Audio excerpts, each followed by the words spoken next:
Je suis avec Romain Forestier, vous êtes au conseil d'administration du SNMR et vous êtes rhumatologue libéral. Alors en tant que rhumatologue libéral, qu'est-ce qu'on attend des États généraux?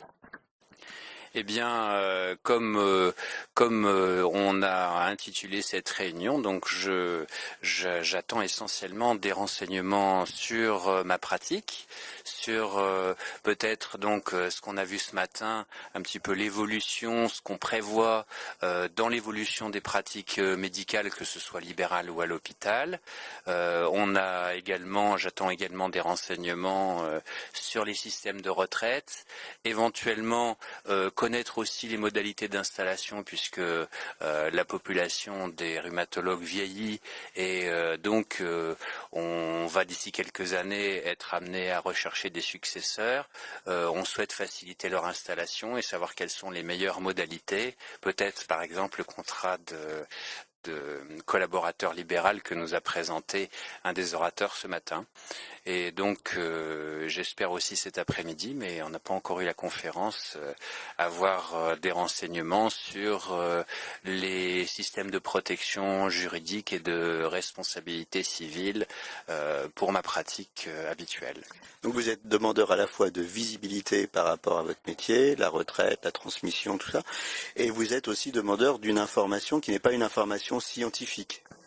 Alors bon, moi à la base je suis plutôt scientifique et je me rends d'habitude uniquement dans les congrès scientifiques, mais celui-ci est particulier puisque justement son contenu fait que en tant que rhumatologue libéral, même si je fais pas mal de recherches également, je trouve vraiment des réponses à des questions parfois que je ne m'étais pas posées, mais qui vont certainement influer sur ma pratique. Alors, quelles sont les questions que vous n'étiez pas posées? Eh ben, je pense que c'est notamment ce renseignement très intéressant sur la possibilité d'avoir un collaborateur libéral, parce que moi j'ai une activité un petit peu mixte et très souvent, mais je vois mes délais de rendez-vous s'allonger au détriment de mes patients, et ça m'arrangerait d'avoir un jeune collaborateur à qui je pourrais passer des patients et faciliter ainsi son installation et une transition ultérieure vers une association.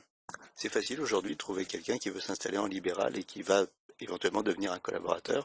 Est-ce que tout le monde n'est pas finalement attiré par le monde de l'hôpital? Alors moi je n'ai plus tellement de contact avec les internes, je rencontre plutôt les personnes comme moi qui sont soit déjà en poste à l'hôpital, soit installées en libéral. Donc du coup c'est vrai que nous en tant que libéraux on n'a pas du tout de contact avec la population des étudiants, mais clairement les nouvelles installations en tout cas en Savoie sont très rares, puisque par exemple en Savoie donc il y a 2 rhumatologues depuis 20 ans qui se sont installés, un à 60 km de chez moi et un à 15 km de chez moi, et après c'est moi le dernier. Et donc on a un vrai problème de nouvelles installations en Savoie. On ne connaît pas trop les internes, et peut-être que justement ce système permettrait d'en faire venir quelques-uns dans des conditions de sécurité ou qui pourraient être à peu près comparables à ce qui pourrait attendre à l'hôpital.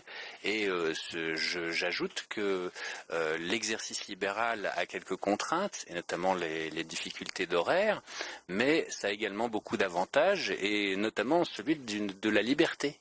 C'est-à-dire on est son propre patron, on décide de ce qu'on veut, quand on a besoin d'acheter du matériel, eh ben on y va, on l'achète, il n'y a pas besoin de faire des courbettes au directeur de l'hôpital pendant des mois.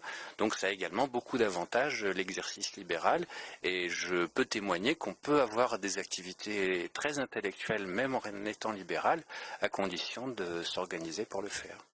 Je vous remercie beaucoup.